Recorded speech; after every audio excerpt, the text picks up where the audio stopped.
Is it on now? Great. Hello, conventioneers, and welcome. Welcome to the Steiff house, the Kaufbrau house. We're so excited to have you here, and today we're going to talk about something really cool and really tiny. So in this case, it's okay to think small. It's probably one of the only times in life it is, but this is true for Steiff. What we're going to talk about today is Steiff's woolen miniatures.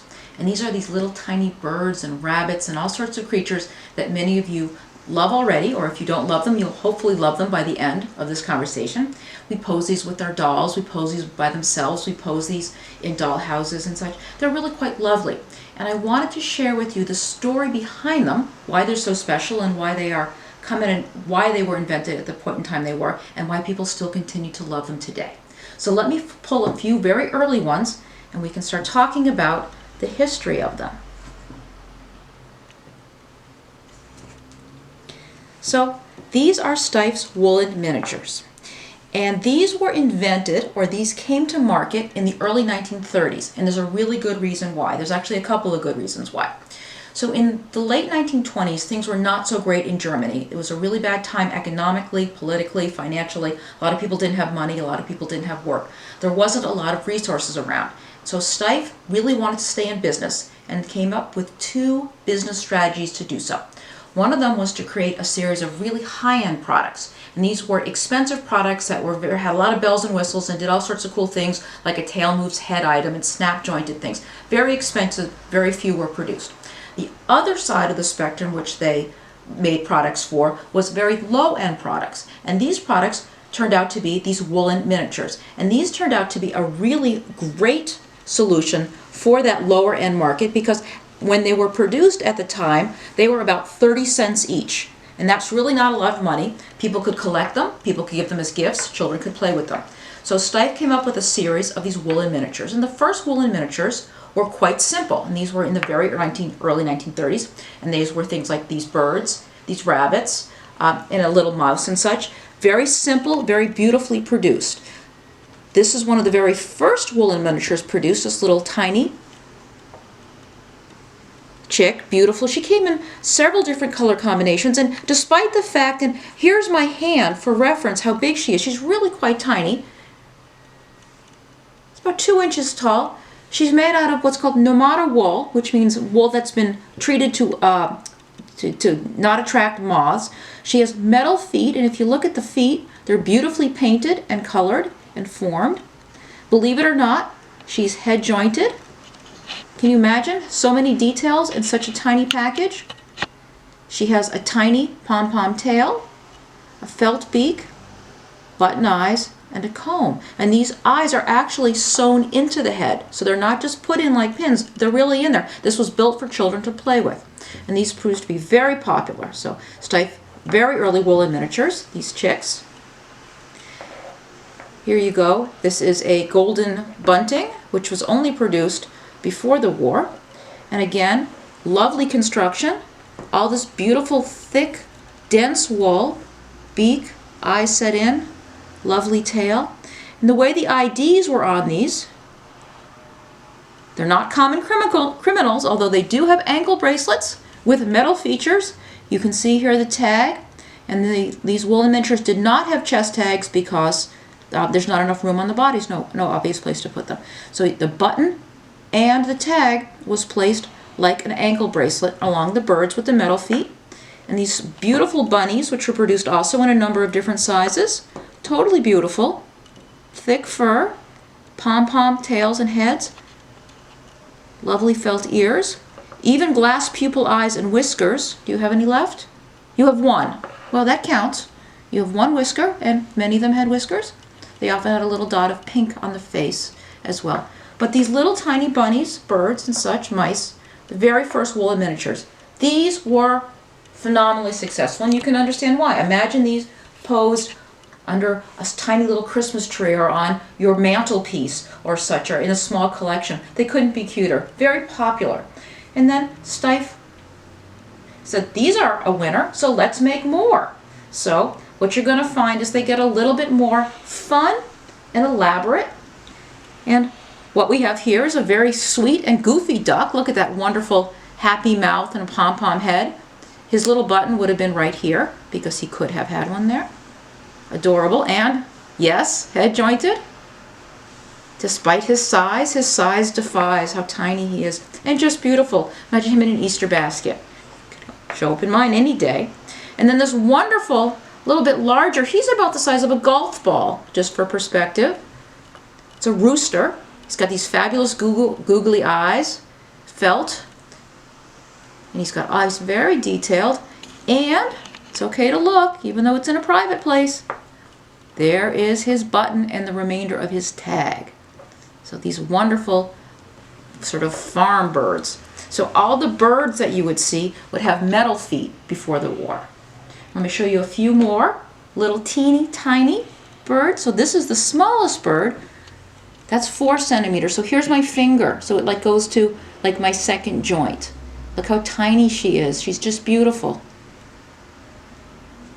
It's a little finch bird. And yes, you're wondering, and yes, she is head jointed with tiny metal legs, and like the other bird, she has her ankle bracelet that has a paper tag, the numbering, which corresponds to who she is, and her button. This was red at the time, so she was from the late 20s or the early 30s. So these pieces were very, very successful, so Steiff went a little crazy in the best way possible. They started to create a series of really fun novelties based on these little woolen items. So let me give you an idea. Now, I know a few of our friends in London are jumping out of their seats when they see this, and some other friends too, but Steiff created a series of woolen miniatures. And these, again, all pom-poms, fully jointed in their heads. And please notice, they're all wearing slippers, or if you're from Cambridge like I am, maybe they're clogs. But they are little footwear, and they're just fabulous.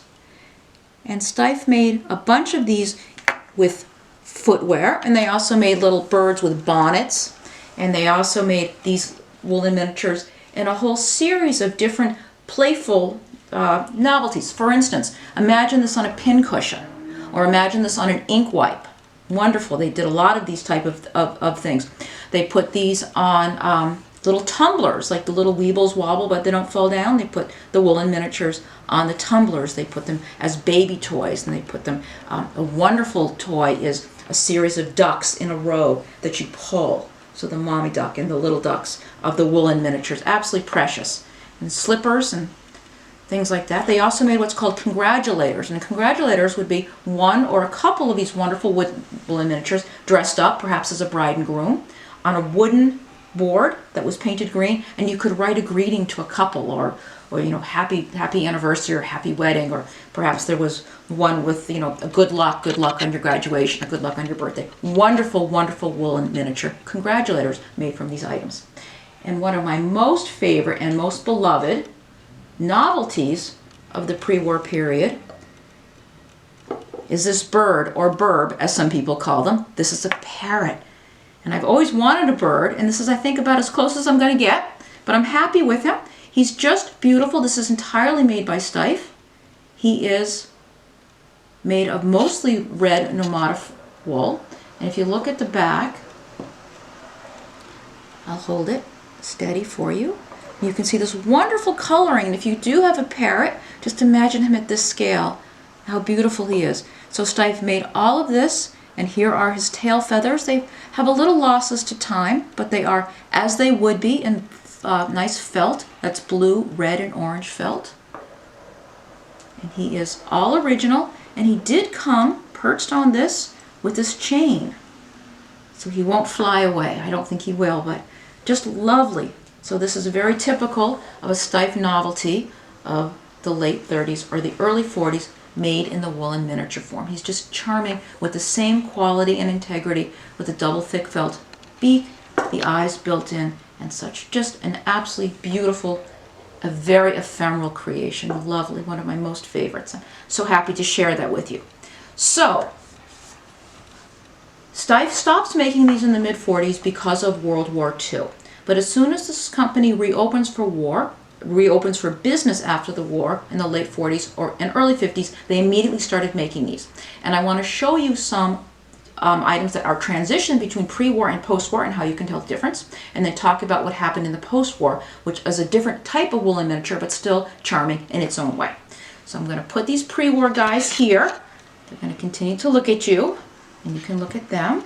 But let's talk a little bit about post-war. So what I'm going to show you are some very early post-war items. And here we have little ducks and chicks. Again, these were made early post-war with the metal legs, painted legs, as you've seen them before. And all these designs were created both pre and post-war, and they really didn't change much until the very early 1950s, if that. Let me pull these out for you. So what you're seeing here are wonderful designs, and we'll talk a little bit more about them. Of course, there's bunnies. Let's talk about this in a bit. Let's talk about these. So we have a lot of farm. We talked about birds being a great, interpreted well into the woolen miniature form. And so here are very early post-war hens and roosters. They like to stay together, and of course they want to stay with their baby. Would have been the same design. And then, of course, the ducks. All right. And one of the things that did change over time that helps to date these, because the designs don't change all that much over time, is when they went from having metal legs to having plastic legs. So the ducks and the roosters, these had metal legs through 1971. And these had metal legs through 1971. These little guys had metal legs through 1959, and the birds had the metal legs